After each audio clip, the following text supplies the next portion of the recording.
Hello and welcome into the Legacy Archive Reviews Edge of Eternities, the brand new Magic set. We are taking our card game and going into space for the first time. The set looks super sweet. I love the setting. And we got a lot of cards to talk about today. But first, let me introduce my guest, Henry. You've seen him on the show. Hello, Henry. How are you? Hey everybody, how's it going? Looking forward to talking about some brand new Magic cards. What more do you really want to do? Actually, before we get into Legacy, though, this man just came off the standard game day champion over here. Show him the City of Brass. Show him the Final Fantasy shit. So, he's got Huge it. shout out to our boy Vince for helping me out with the deck list, man. He was a homie. He lent me the deck and was an absolute mad lad. When's Legacy? When is Legacy going to be the game day format? Then I'll get out there. Oh man, what a timeline! I'd be in. There'd be like My four wallet players. doesn't There'd be want like me to. four people there. Yeah, it'd be you, me. Exactly. I mean, that's where I want. That's where I want to be. Sounds good. But yeah, before we get into the set review, I just want to remind you guys to like, subscribe, do all the YouTube stuff. You guys have shown awesome support. We're over 600 subscribers now, which is super sick.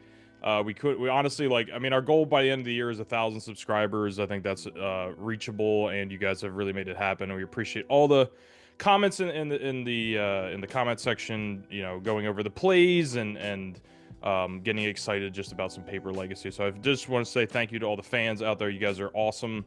And you know, going into the set review, I do want to also mention that, like, look, we know none of these cards. Honestly, this entire set, none of these cards are really going to topple something like Blue-Black Reanimator or all these MH3 cards that came in last year. Like, the bar is so high. We saw something like Corey Steelcutter come in and make a lot of noise, and now like kind of Blue-Red Delver is now Blue-Red Cutter. So that was like a massive shift. So you kind of get like one or two cards every couple of these standard sets that really have a huge impact. But honestly, like, we're going to be very optimistic. We're going to be getting a little more creative with some of these cards, and you know, we just love Magic. We love Legacy, and I do think there are some hidden gems in here that some of the more niche archetypes can take advantage of. But you know, I just want to set expectations that I don't think either of us feel like there's a massive shift, unless you do, unless you think there's something here. No, nothing.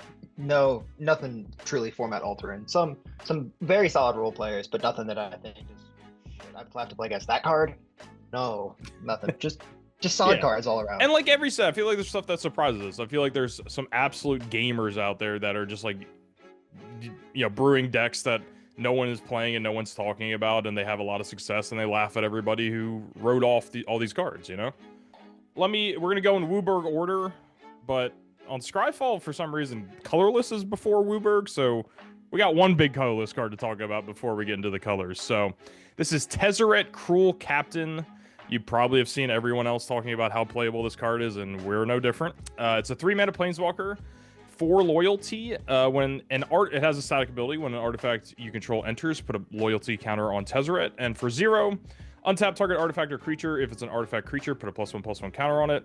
-3, search your library for an artifact card with mana value 1 or less, reveal it and put it into your hand, then shuffle. And its ultimate at -7, you get an emblem with, at the beginning of combat on your turn, put 3 +1/+1 counters on target artifact you control. If it's not a creature, it becomes a 0/0 robot artifact creature. Henry, first thoughts.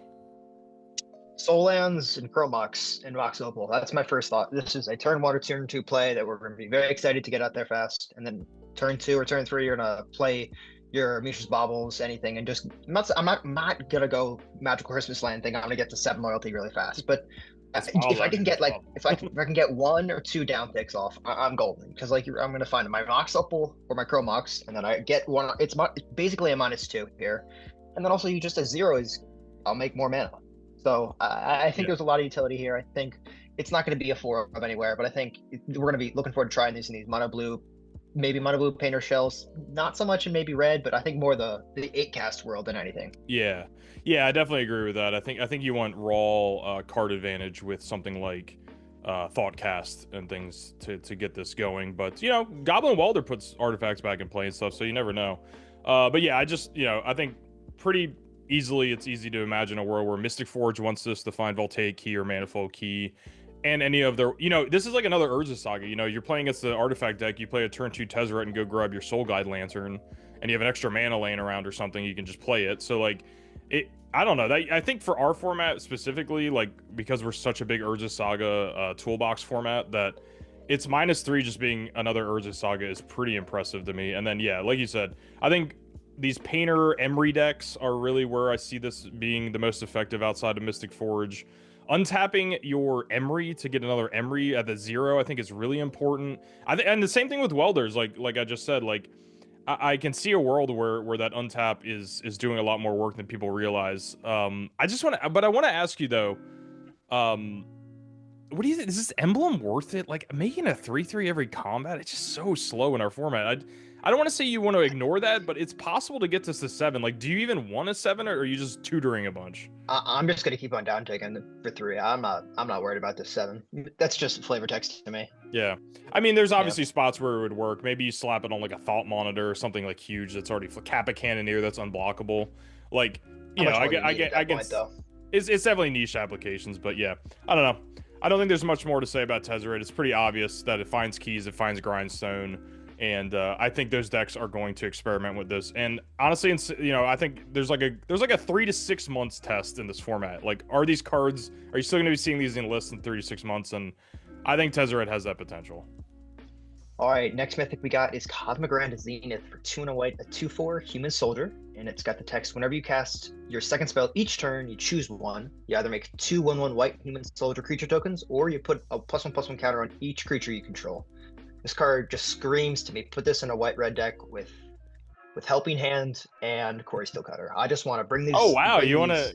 Oh yeah, this is the card. Actually, this is the card I've thought about most about, because it also Sage this guys. I want to be maybe Mardu with Unearth. I just want to bring back these 3-cost creatures and then cast like a Bobble or something cheap and just get really strong value. Interesting that you bring up like Unearth and Helping Hand as these kind of cheap reanimate spells. I'm just thinking about Ancient Tomb, Lotus Petal, in like a Sage of the Skies deck, like you said. I played a version of this when Sage of the Skies came out on the channel, called like Human Stompy, that someone had 5-0'd with, and I think this has a chance to boost an archetype like that. Push it over. You go turn 1 Chalice of the Void, turn 2 this plus this on with a Cavern out plus a Lotus Petal, or plus a you know, maybe you play Bauble or something just to kind of get these juiced up a little bit more. Or just like, I don't know, Chalice on 0, something, you know. The board gets really big really fast. And with Sage of the Skies, putting a +1/+1 counter on each creature you control is kind of hot. You're gonna get a lot of life. Yeah, you get like turn 1 Sage of the Skies, turn 2 this, make 2 humans, and then the next turn, you know, try to get it up there. Obviously, I think like mono white. I tried to play this in a league, and my struggle was just getting cards. I think that's in like a mono white deck like this. I feel like you just maybe have to slap the ring in there, and that's your kind of card advantage to make sure you're casting 2 spells a turn, but I don't know. How many archetypes can we fix by just putting the 4 of 1 ring in? That's the real question. How many? You got Ancient Tomb, City of Traders, so I think it's not. You're not far off from 1 ring. You're not far off at all. This is the type of thing I'd be excited to try, though. I mean, Solitude's another free spell that you can have as your second spell a turn. Yeah, it's just this can create. This is like an army in a can type of card. I'm very excited to test this one. This is pretty much my favorite card from this set. I don't think it's the best, but it's the one I'm most excited for. They couldn't make it legendary for the Commander people out there. Commander Announce it with your own Caracas. I don't know why you would do that, but hey. the legal Caracas legal in Commander, huh? Oh, right. All right, next up we got Halia, Guided by Light. This is a Soul Sister thing.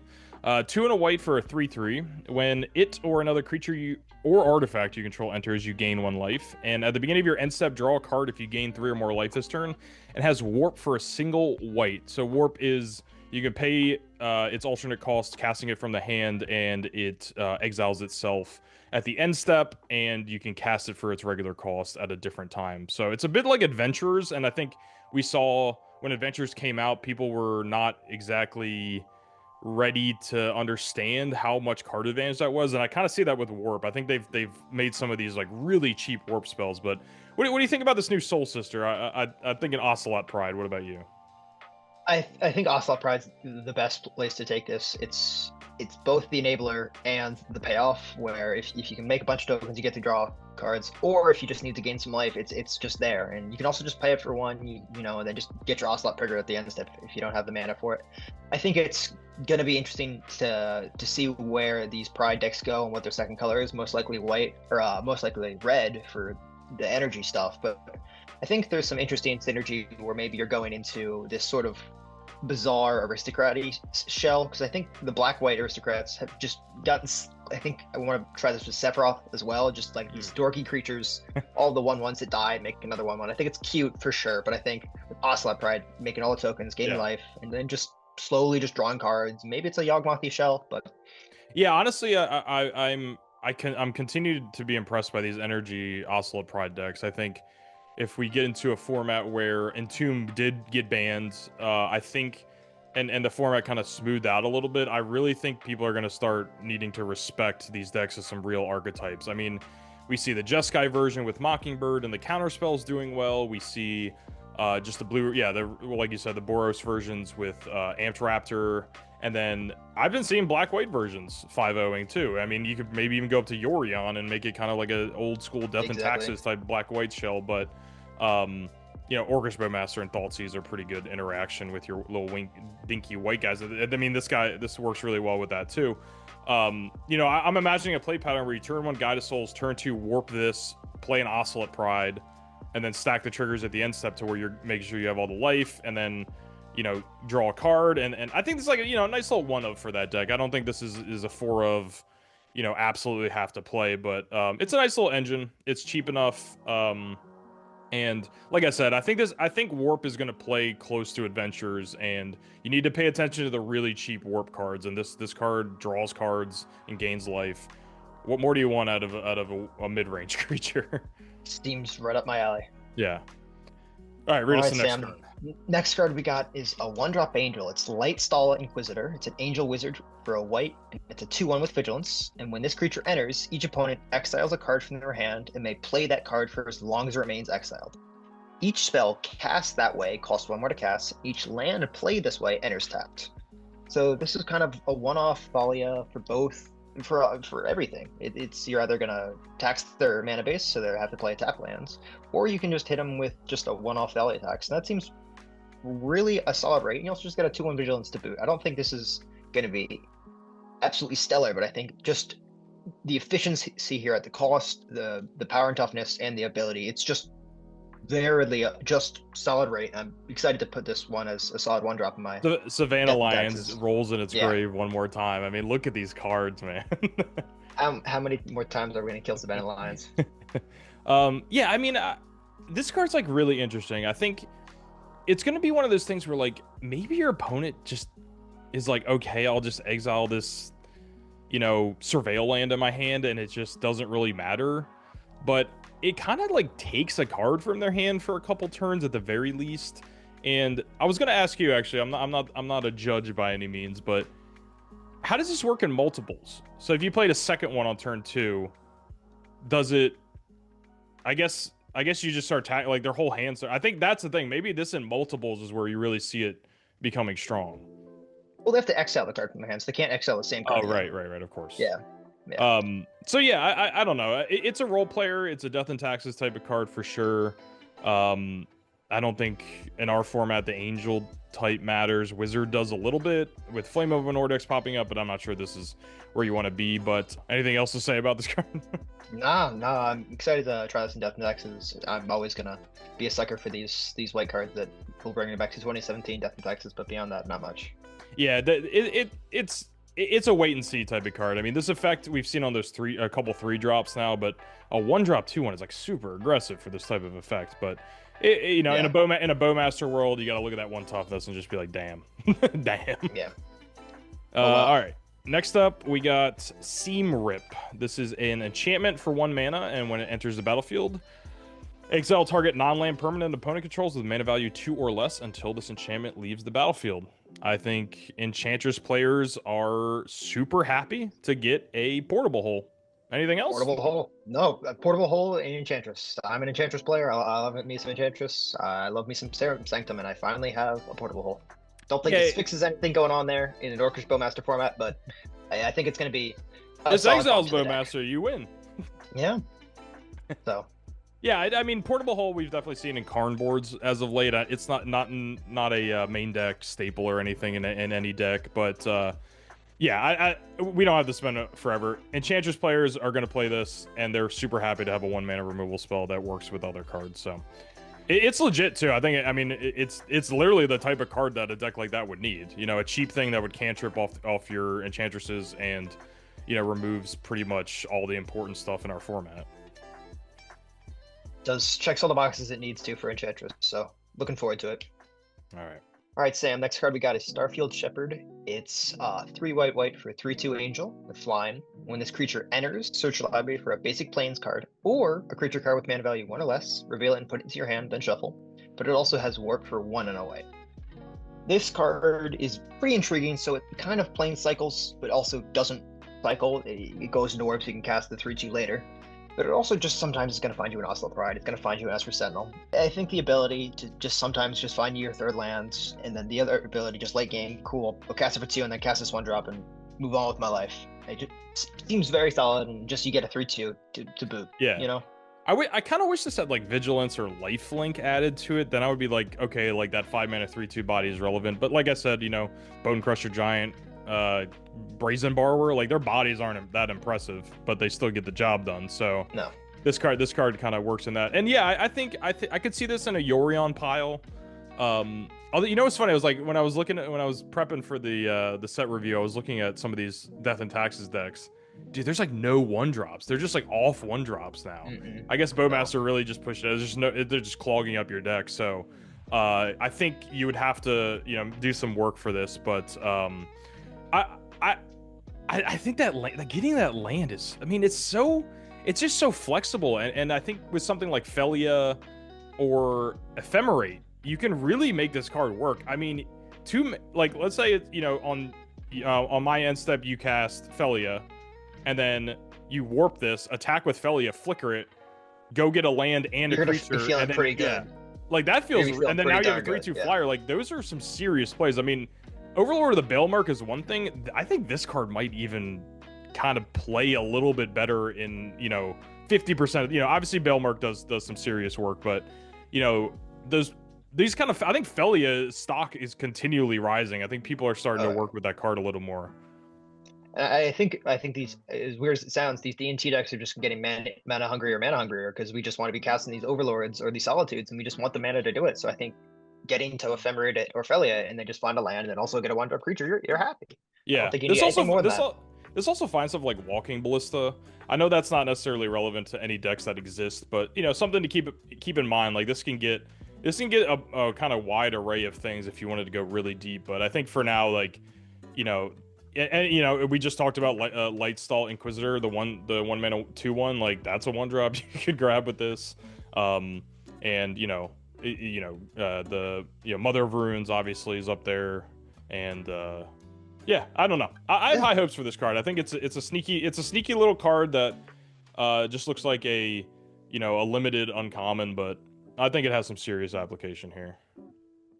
Yeah. All right, Sam, what do we got? All right, we got, this is one of my favorite cards in this set for sure. Scour for Scrap. It's 3 and a blue for an instant.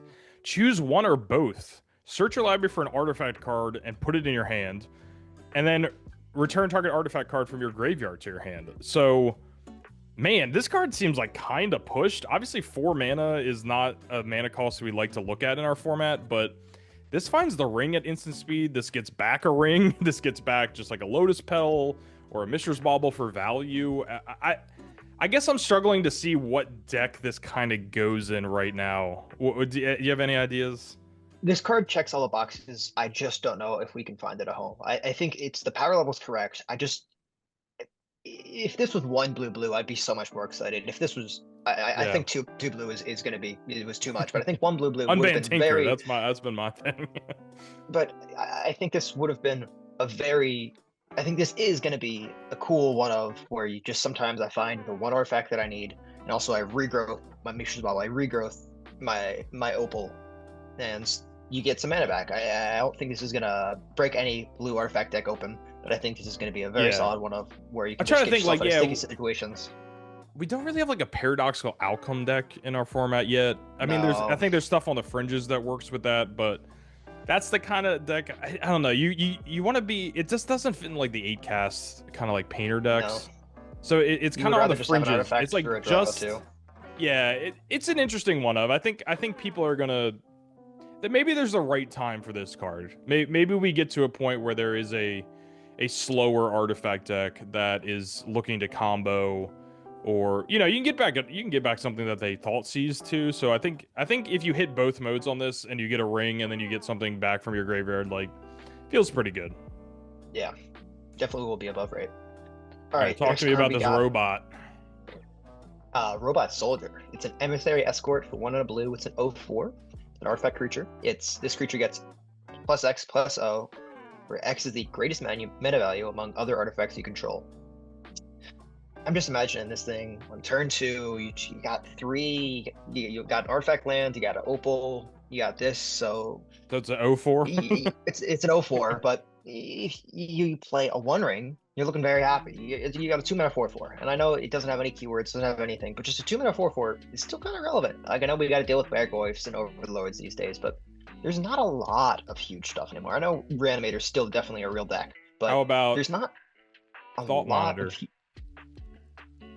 Thought Monitor. That's man. why I put this card on here. 7/4. 7/4 on like turn 3. That's just banging. I mean, 7/4.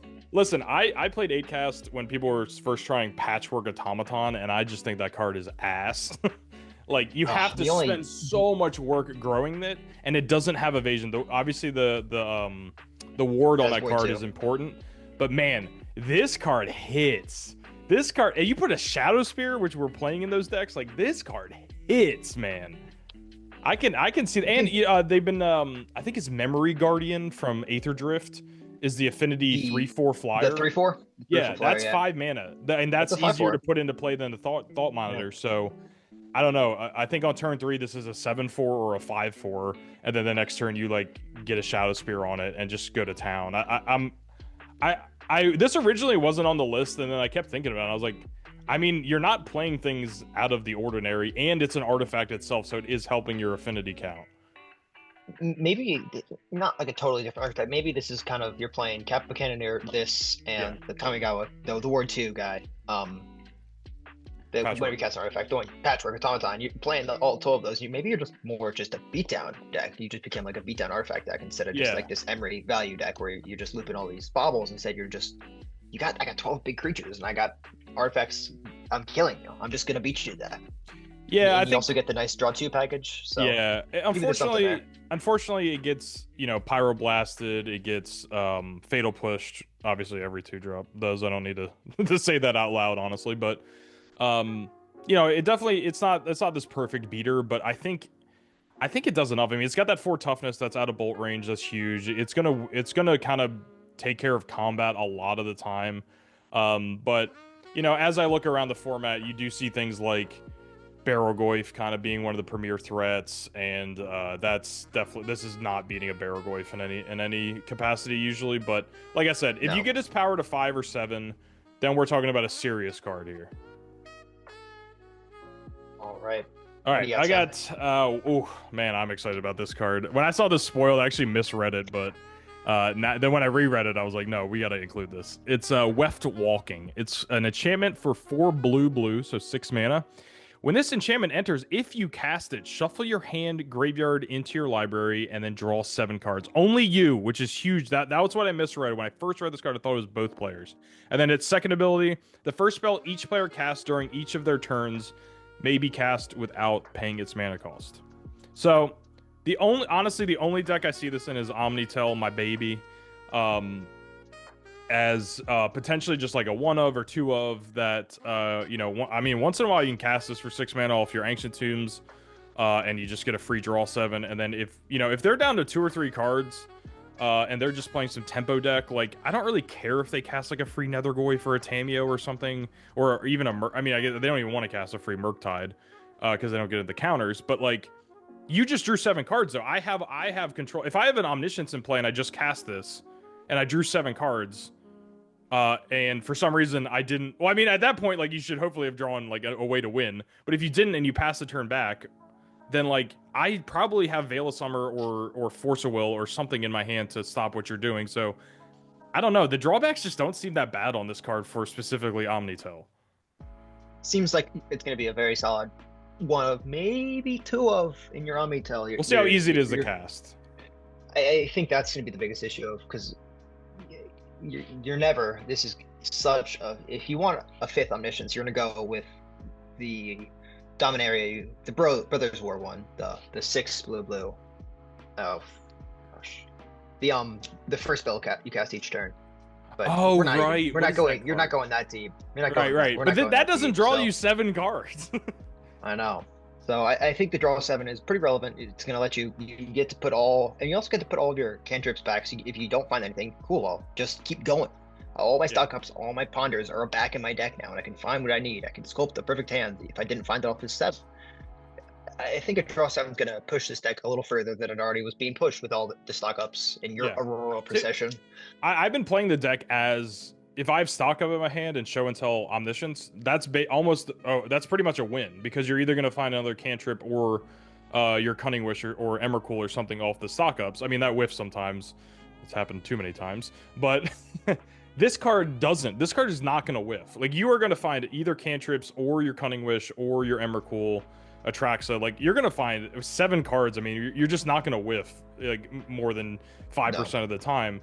And I like that this is like an alternate Omniscience, you know, in a way. Like, if you just cast, and like Omniscience is impossible. I've cast it for 10 mana before, like once in a blue moon, and even then it gets like countered anyway. But like, this is kind of like an alternate Omniscience. You play this, draw your 7 cards, pass the turn, your opponent does something, and if they do anything that matters, you probably force a will it with the Force of Will you drew, or maybe you add like a force negation or 2 to your deck in the main deck.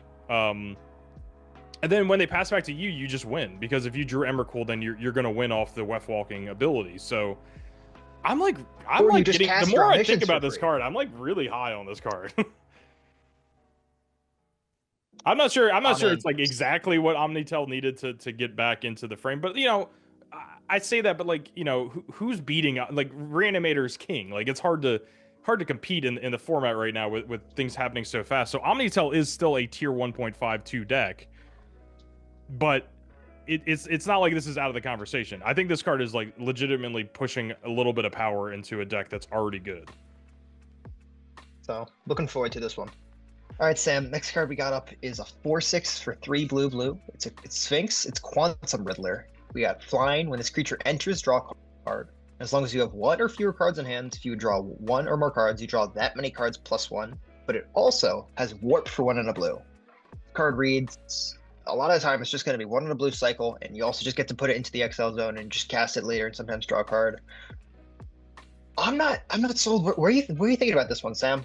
I think this is specifically a Esper Felia, like, Yorion deck. I think that's where this fits pretty well. I think, again, I just think, like we talked about earlier, Felia continues to have a lot of application.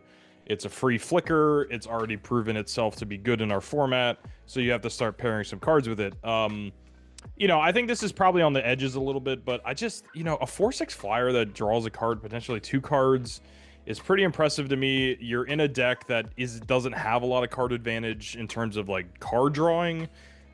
So I think you know, it's blue. That's a huge advantage, obviously.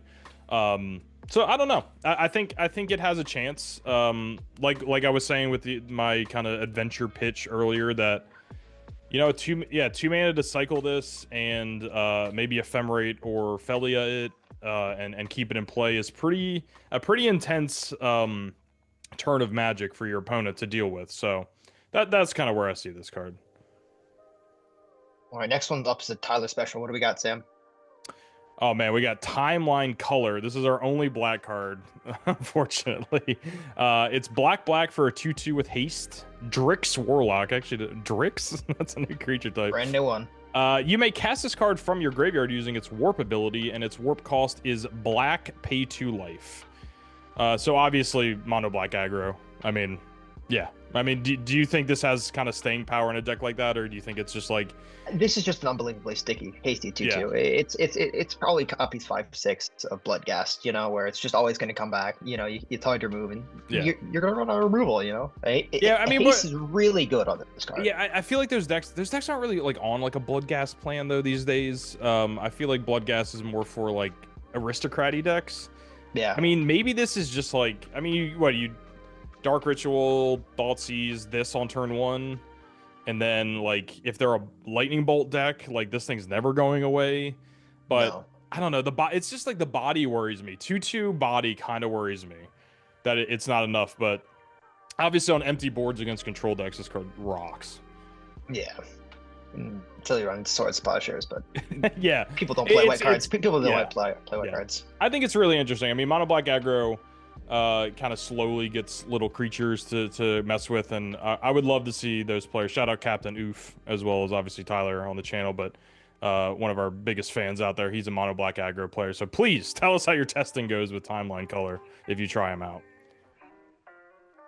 All right, next creature we got is Nova Elkite. It's 3 red for a 4/5 dragon with flying and haste. When it enters, it deals 1 damage to target creature an opponent controls, but it also warps for 2 and a red. So sometimes you're getting a hasty 4/5 for 3 that also pings. Seems really, really solid. And then that's an ancient 2 mana for 2 and a red, and then 2 turns later you get to cast the big 4/5 and do it all again. It reads pretty well. I don't think it's going to be huge in these mono red stompy decks, but I think 1 or 2 of just sometimes you get to kill the Orcish Bowmaster, which isn't great against your deck for sure, but it's just everywhere in the format. Yeah. So what I noticed with the stompy decks is every time they get like a 3-drop, they test it out. Like I remember from Tarkir, what was it, Teysa Lightbringer or something? That light shatter. Or yeah, light that breaker. does like the Fable the Mirror Breaker, discard 2, draw 2. Draw 2, and then Threshold, cast different. So one, I think that, one. And then now you see lists where that card's like nowhere to be found. So I think that's where Nova Hellkite's gonna end up, is that I think it deserves its testing. It pings. I feel like nowadays people are very conscious of the X1 creatures, so I think maybe if this card was printed before Orcish Bowmaster, this card would probably be like nuts, but now it's just kind of okay. Yeah, but I think, I again, the adventure argument. You play this for 3 mana. If it picks off something and hits them for 4, that's a incredible tempo play. Especially if you're pinging their Bowmaster and you're playing a ring deck like we just saw in the most previous archive episode against Vince. If you haven't watched it, check it out. That came up. I was on Dimir tempo, and I just have this Bowmaster just waiting for him to tap his ring. So I think if this can pick off, Fury does a similar thing, but I don't know. This the pressure on this card is nuts. And then just hanging out in exile, waiting for if the game calms down, your opponent's dealt with everything. They're just staring at this 4/5 haster in exile. That once your mono red opponent decides, okay, I don't have anything else to do, let me cast this 4/5. Like, I'm into it. I'm really into it. Yeah, I think this card is going to play a lot better than it reads. It looks like kind of just like a basic little card, but I think on the battlefield, no one's contending with this in the air other than a huge Murktide. So I just think this card has some really incredible art. That's the first reason to play a card, and I don't know. I'm very high on this card. I think people need to respect the Hellkite. All right, next up we got Depth Shaker Titan. I believe this is the first card from the Commander set we're talking about. Yes, this is the first Commander set card. So, for those of you that aren't already aware, we get the entire set, Commander plus the regular set, is for Legacy, so that there's no distinction for us. So this is just another new card to look at. It is a 7 mana, 5 red, 5/5 artifact creature robot. When this creature enters, any number of target non-creature artifacts you control become 3/3 artifact creatures. Sacrifice them at the beginning of the next end step. And its other ability, each artifact you control has melee, trample, and haste. And melee is an old commander ability that's been around for a while, and it's whenever a creature with melee attacks, it gets +1/+1 until end of turn for each opponent you attack this combat. So they're just going to get +1/+1. So they're kind of 4/4 hasty trampler finishers. I see this as a Goblin Welder Craterhoof Behemoth. What do you think? Yeah, it's a Goblin Welder Craterhoof is the best way to think of it, where you're just gonna dump this thing. Cool, the board stayed stalled. I will, I'll my 2 Great Furnaces and my Mox Opal. Yeah, they're just cool. I have 12 power. Yeah. Figure it out. And it all tramples. It all tramples. Yeah, this here. this is a game ender for sure. I mean, I'm not saying there's perfect board states for this. I mean, Legacy gets really tricky, but if you're playing Painter, I don't think your opponent's not really that interested in hitting Great Furnaces and all your dinky little artifacts. So this is kind of just like a oopsie daisy, I win. I mean, people have probably noticed the kind of Goblin Engineer package where the one, not Welder, the one where you tutor a artifact to your graveyard, getting something like oh crap, I just forgot. What's the Rakdos Warhammer card? Oh, it's 3 black red. Oh. Yeah, Chaos Defiler, I believe is the name. So that's kind of like your big non-traditional thing you tutor up. So I was thinking, like, what if this is just your non-traditional thing you tutor up? Which is not, honestly, and it's not totally out of the question of casting. Obviously, No. 7 mana is like, once out of 50 games you're gonna cast it. But you're an Ancient Tomb deck. You got Lotus Petals and all this stuff. So I don't know. I think it's really interesting. It's a unique effect for a deck like this, and I think it deserves a chance to be tested out. I'm just excited because Painter Man has just quietly gotten thing after thing after thing, and Painter toolbox. I'm here for incredible. it. I'm here for it. I just love the flow. This is a Painter set. I mean, you got Tezzeret. Build the deck. Yeah, you got Tezzeret. You got these blue cards we were talking about. Like, I think Painter's got some new stuff to look at.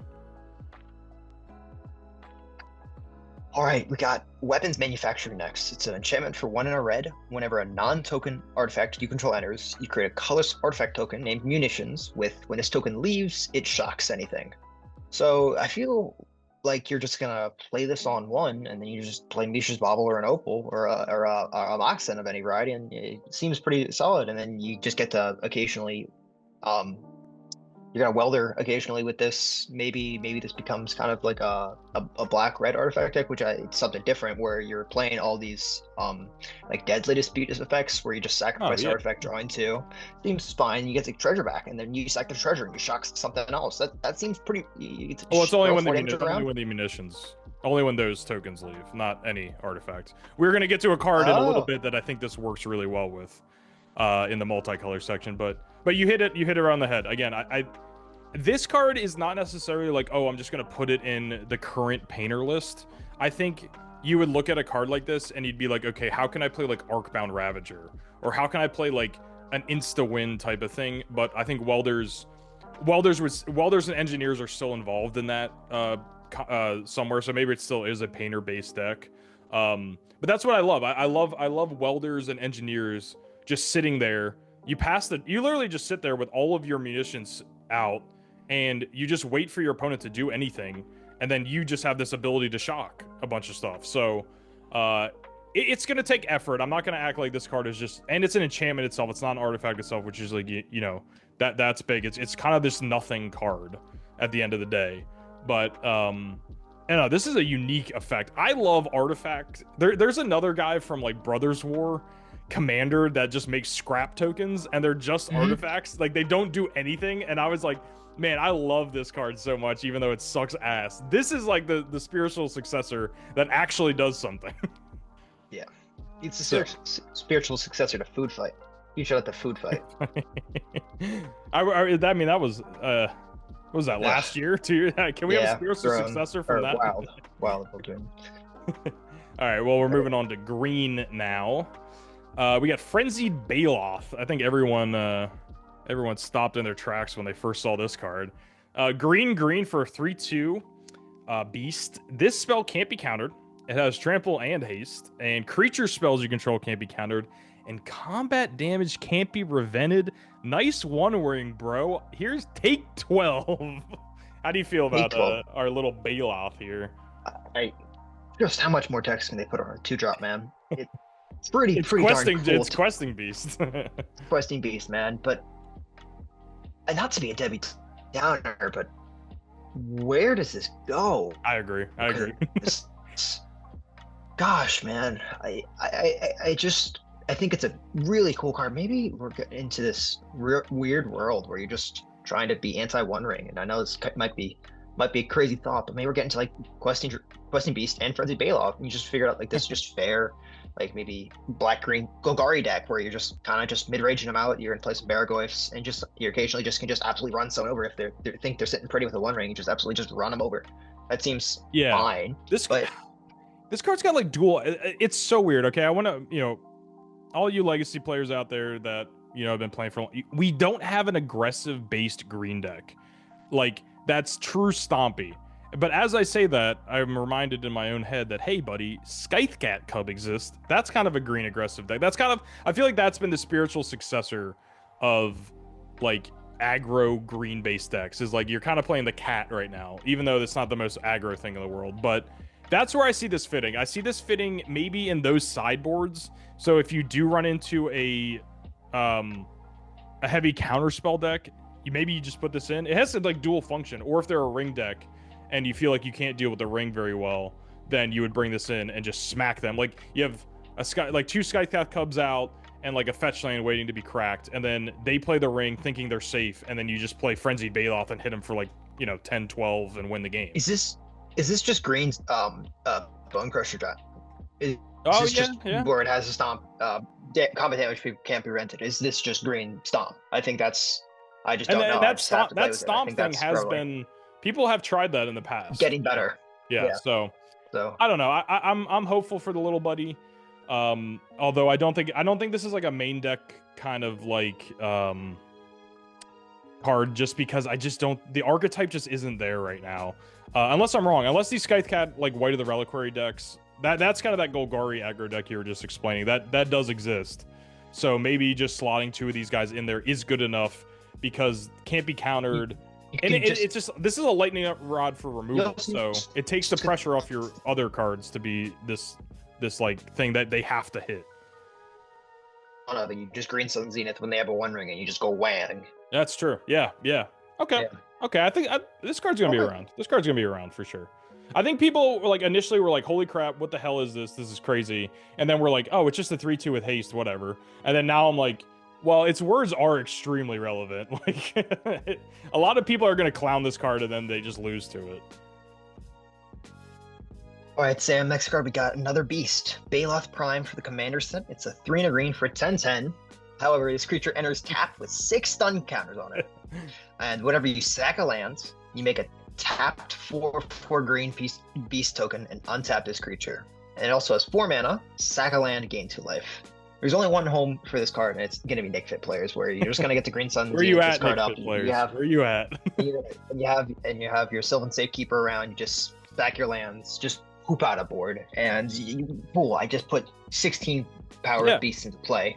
And also, I got this thing coming off in 2 turns, or realistically 1 turn, because you're non-tap with it. And if this card, what do you got, man? Yeah, if this card happens, like, you're kind of dead. Like, if they set it up properly, like. This is a real threat. I mean, 4/4 tokens are not a joke. And, I mean, you get an attack with this, right? It untaps him when the beasts come into play. So, I mean, you might have thought I slipped this in. I have a Titania mono green commander deck. It's one of my favorites. So that's where I'm actually picking one of those up for this. But yeah, I mean, like Nick Fit plays what? Veteran Explorer, turn 1, and then they can kind of power this out pretty early. And like you said, Green Sun Zenith pairs extremely well. And yeah, Sylvan Safekeeper, holy crap. Like, that's the card that definitely works with this. And then it can just give it Shroud. And so you can't really kill this once the Safekeeper's out. So I don't know. It's huge and it's cheap. I think it doesn't have many homes, but when I think there are going to be people who are going to be working towards this as their win con. All right, next up we got another large green lad, Famished Worldsire. Is this the first mono green Leviathan? It might be. 5 green for a 0/0, so we're off to a good start. It has Ward 3 and Devour Land 3. So Devour is an older mechanic that says you basically sacrifice whatever it asks you to sacrifice, and then you get that many counters, +1/+1 counters on this creature times the number next to Devour. It's a little tricky. That's why they haven't really brought it back. When this creature enters, look at the top X cards of your library, X is this creature's power, and put any number of lands from among them onto the battlefield tapped. The first thought I had with this card, and the only thought I really had with this card, is Natural Order and Scythecat Cub. I think those are kind of cute together. But then I'm like, you have to be in a situation where Craterhoof isn't also winning you the game. So like, Atraxa, Craterhoof, and then this. I think this might be third on the natural order tier list. But it's serious. It is serious when it lands. My real question is, you're gonna make your board huge, but is that?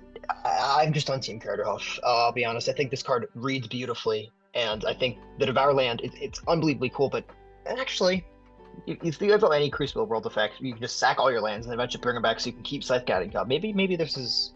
I'm in. You know what? I'm in.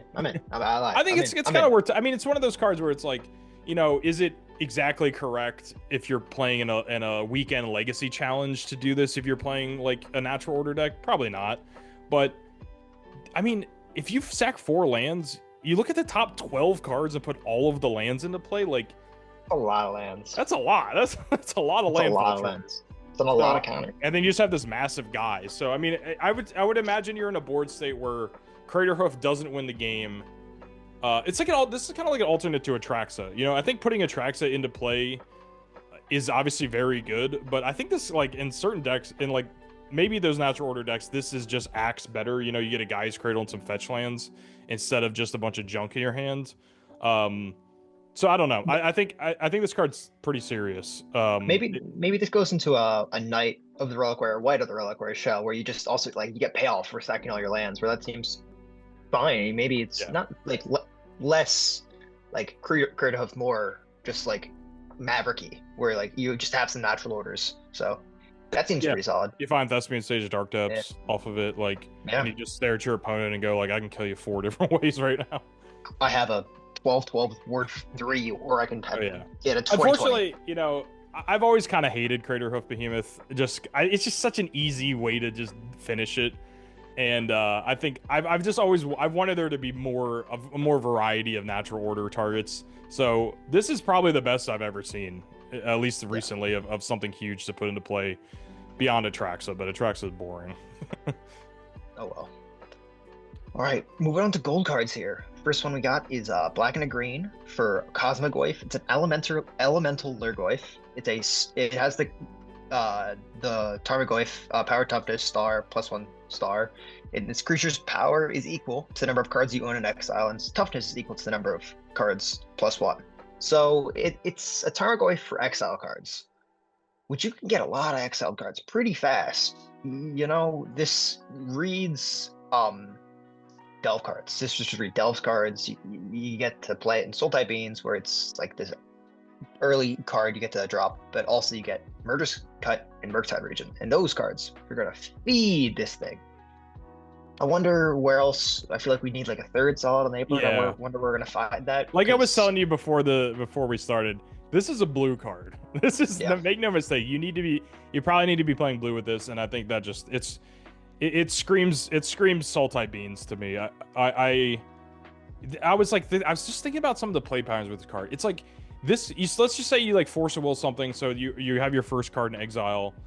So you just kind of like land this card as a 1/2 or maybe a 2/3 early in the game, and then when you cast the Murderous Cut or when you cast the Murktide, this card is way bigger than Tarmogoyf. Like, it goes from 0 to 100 so fast, and that's what really intrigues me about this card. And it's 2 mana. It's super cheap. It's not like they beefed up the mana cost. I think it's a very small creature, or very cheap creature, that it can be a 9/10 on turn 4 or something. If you just like kind of half-ass build towards it. And there's some bigger stuff too, where if you wanted to get really freaky with like an Urza Saga packet, like if you were really building like a Cosmogoyf deck, like you could exile your own graveyard with stuff. Like maybe you play like Relic of Progenitus or something, which has dual function in the format right now. You get a Bajuka Bog in there, and not great because it's still Bajuka Bog but... yourself. Yeah, that's the thing. I think if you're in Sultai Beans, obviously you want to preserve your graveyard for the Murktides and the Murderous Cuts. But if you were to be like, no, I want to build the Cosmogoyf deck, then you can really tailor a really funky looking strategy that involves a lot of these kind of silver bullets. Like, Nihil Spellbomb's like only opponent, right? Maybe I'm wrong. I believe so, yeah. Okay, so I believe so. That's probably the best of them. But like, Yeah, this is not like Tarmogoyf is reliant on your graveyard. Same with Beargoyf. It's like reliant on graveyards having things, and graveyards are under attack like crazy right now. But now I have this thing that wants me to exile stuff from my graveyard. So it's like I think it's tough for people to kind of get their minds around how this is going to play. But I just think it's going to be so big, so fast that I'm way more excited about Cosmogoyf than the first time I saw it spoiled. Yeah. All right, next up we got Pinnacle Emissary. This is a Psi Master Thopterist kind of 2025 version. It's 1 blue-red for a 3/3 artifact creature robot, and when you cast an artifact spell, create a 1/1 colorless drone artifact creature token with flying, and it can only block creatures with flying.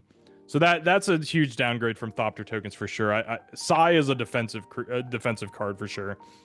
But the best part about this card, it has warp for 1 mana, either blue or red. So the play patterns for this card just seem very explosive to me. And especially if you had 2 of them going at the same time. Like, turn 1, this, Mox Opal, Lotus Petal, Mishra's Bauble, right? That's like a basic opener. Now all of a sudden you have this board. So like, yeah, but this helps with the improvise for Kappa Cannoneer. So that Mox Opal you just played is going to be able to provide you the blue mana, and then you can improvise basically the rest of it.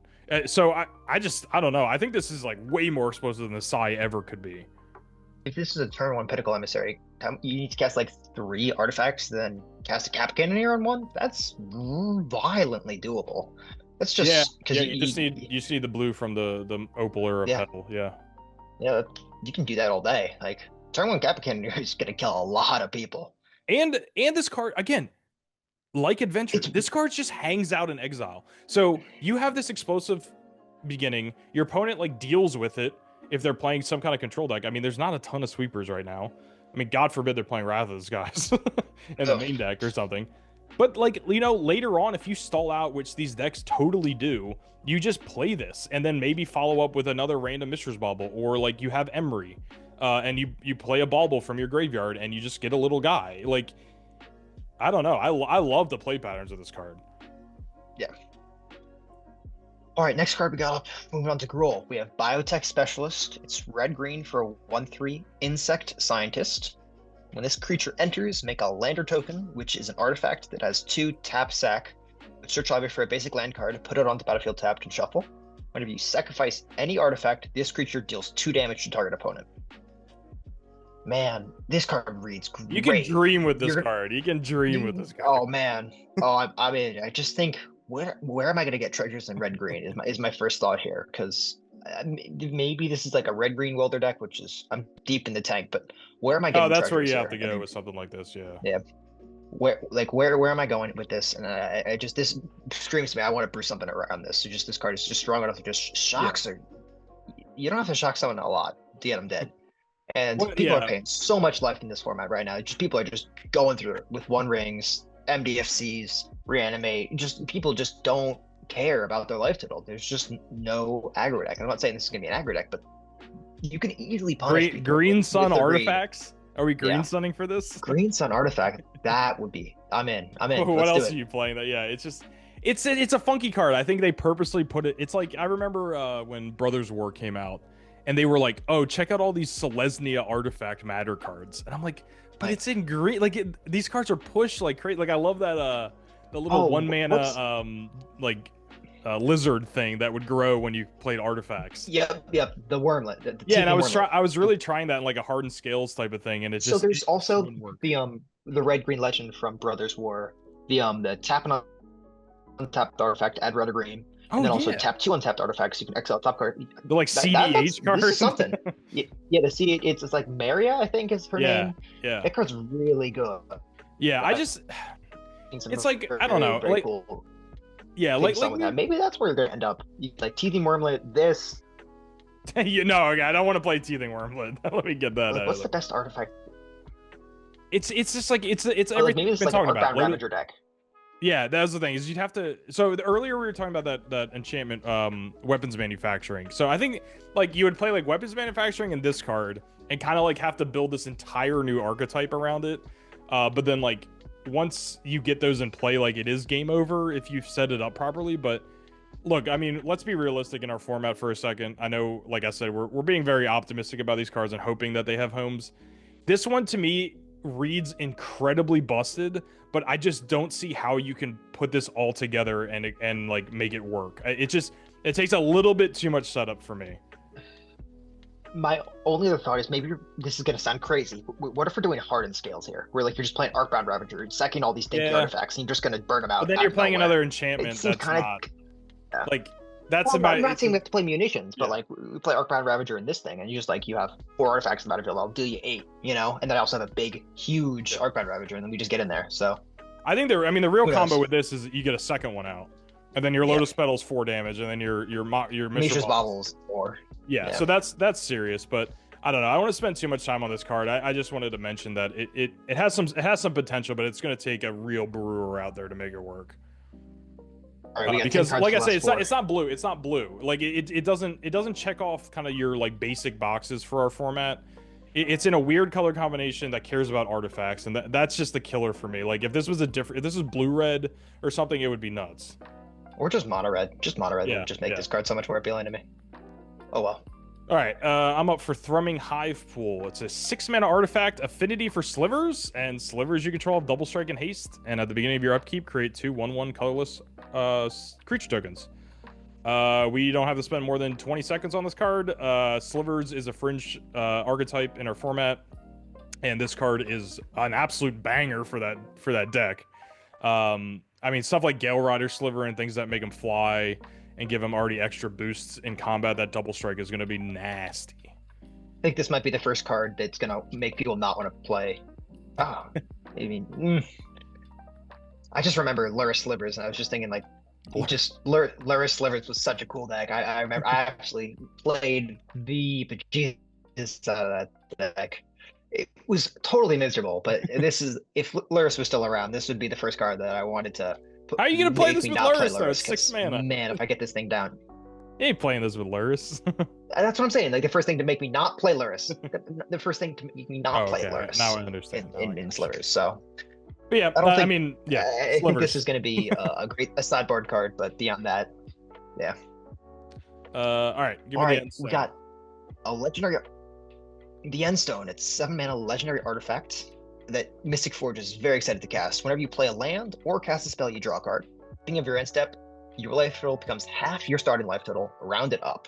So we are just absolutely nuking your life total, and you got to have a 1 ring somewhere. However, man, this is going to go crazy with Mystic Forge. You're just going to cast anything, and you're just going to draw a gluttonous amount of cards. Plus, you're already playing cards from the top with Mystic Forge. I don't think you really need anything else here. We're going to get this in pretty fast. I know it's 7 mana, and that's a big investment, but Mystic Forge has never struggled to make mana, and we're just going to power right through this. And this is just going to be the one last thing you need to push yourself over in your combo turn, and you're done. Good card to get with Karn. This is the bottom half of Slayer text. Yeah, I think you can get this with Karn. You know, maybe if it's not in the main deck, I think it's a cool Karn option. And I like that at the end step, like, you can gain life with this card. Like, if you were at, like, if your life total was screwed, you could just play this, and then now you're back at 10. Yeah. And yeah, I mean, I wanted to ask, like, how do you feel about this compared to, like, the new Ugin? Because that's still a one of maybe for Mystic Forge decks. So that's where I see this slotting in. Is like, if you're playing Ugin, I might just favor the Endstone over Ugin. I think I might be on Endstone over Ugin, because I feel like Ugin sometimes it's just 7 mana. Vindicate, and draw fine. a card, like, Vindicate, which is fine. But this I draws just feel way like more. On the turns you're trying to win the game. This is just gonna go so much harder, and I think it's gonna do exactly what you needed to, instead of just getting you over the line barely. I understand the strength of Ugin, but I think this is gonna take the cake in the Mystic Forge decks, at least. Yeah, it's a banger. I think this card's definitely gonna show up. All right, next up we have our lands. Last 2 cards of the set review. Eumidian Hatchery. This is from the Commander set. You probably missed this. I know you watching right now did not know this card existed. You can tap it to pay 1 life, add a black, and put a Hatchling counter on the land. And when this land is put into a graveyard from the battlefield, for each Hatchling counter on it, create a 1/1 black insect creature token with flying. So you make a bunch of little 1/1 flyers. I could see this in mono black aggro. as a 1 or 2 of land that you play, and over the course of the game, you get 3 or 4 hatchling counters on it, and then you use your own wasteland to hit it. That's kind of how I thought of this card. My first thought was like a black-green crop rotation deck where you just crop rotation White where I of the just get Reliquary, 2 counters. White of the Reliquary deck where I get 2 counters on this thing and I get 2 free 1/1s that I can sacrifice to my White of the Reliquary or to my White of the Reliquary, and that's gonna feel great. You know, I don't think you need anything more than a 1/1 or a 2/1 because. Oh wait, we're wrong. Sorry, white sacks creatures to get lands, right? Yeah. Okay, my bad. Other way, yeah. Knight of the Relic. Yes, I messed that up too. But like this gives you all the creatures you need to sacrifice to go get more lands. You can go get another copy and keep going. I'm not saying you need 4 of these, but I think this is 100% gonna be a role player in these crop rotation White of the Reliquary decks that are just gonna sit there, slowly accrue value. And I think you're not worried about the pain life. This is a solid black land that I'm looking for. If you have like a bear, like you can just put some Barragoyfs in the deck or something. Who cares? Who cares? No, I think it's serious. I mean, making 3 1/1 flyers or something off of your land is like no investment to you. Oh, token has flying. Oh. Yes, they fly. Yes, this is legit. Let's go. This land is legit. Like, if you play this as your first land and your opponent is like trying to wasteland you just get they don't want to wasteland your if that was their play, their tempo play, they're not going to do it now, because now you're just banking on these insects. Like, they don't want to trade a wasteland for a 1/1 flyer. I wouldn't. Man, if this card gets 3 counters on it, they're never touching this thing. I think this is legit. I think this is like a really big sleeper for this set. I think this card is like super good. Actually, the more we talk about it, this card has some serious application. All right, take us home. Give us our last card. Uthros, Titanic God Quartz. A land, it's a planet. This land enters tapped. It taps to add a blue. It has stations. You can tap another creature you control. You put a charge counter equal to its power on this planet. Station only as a sorcery. So once you get 12 charge counters on it, you can pay blue, tap it, and then you get the Tolarian Academy. So you tap it for blue for each artifact you control. I think people are really hesitant on this card because they're wondering, is tapping 12 power of my strength of how hard I can keep you with Cannoneer worth my Phyrexian time? Dreadnought, baby. You have so much power in these artifacts in cast decks. How many other artifacts yes, you can turn it on instantly, but that's all I thought. That's why I also think this card is this screen. I like that Phyrexian Dreadnought like single-handedly turns on Tolarian Academy, and Tolarian Academy has been banned in this format forever. So we just wanted to. I mean, I don't really see where this is happening. You kind of have to build around it. It's one of those things where it's like, well, if you had a big board already, like why would you need to like make your land tap for more? How much more mana do I need? Exactly. So. Yeah, I think we're both meh on it, but I just want Phyrexian Dreadnought, this card. Somebody go do it. Somebody go make it happen. Somebody figure something out. All right, and that concludes our set review. Thank you guys for sticking with us through this whole thing. Big old yap session as per usual. So yeah, I mean, any closing thoughts on the set? I think I may have found my actual hero card. It might be Emodian Hatchery. I think it's either Emodian Hatchery or Cosmogrant, and those two I'm just over the moon about. I'm ready for them. Looking forward to it. So looking forward to pre-release on Friday. Yeah, I'll be playing just Two-Headed Giant this weekend, and hopefully picking up some Weft Walkings and opening a Tezzeret. Those are my goals this weekend. Those are goals. Those are some solid goals. You can't do better than your Final Fantasy pre-release openings, though. Yeah. In my sealed pull, I opened a Rhystic Study. It's actually right here. I opened the Stand With Me Rhystic Study, and then in my prize pack, I also opened a Rhystic Study. So we were eating good. We were eating good. But yeah, I mean, like I said, I think there's a lot to like about this set. There's a lot between the cracks that I think your kind of average, tier 1 grinders aren't going to pay attention to. But, we encourage people to go out there and try a lot of the cards we were talking about and prove us right or wrong.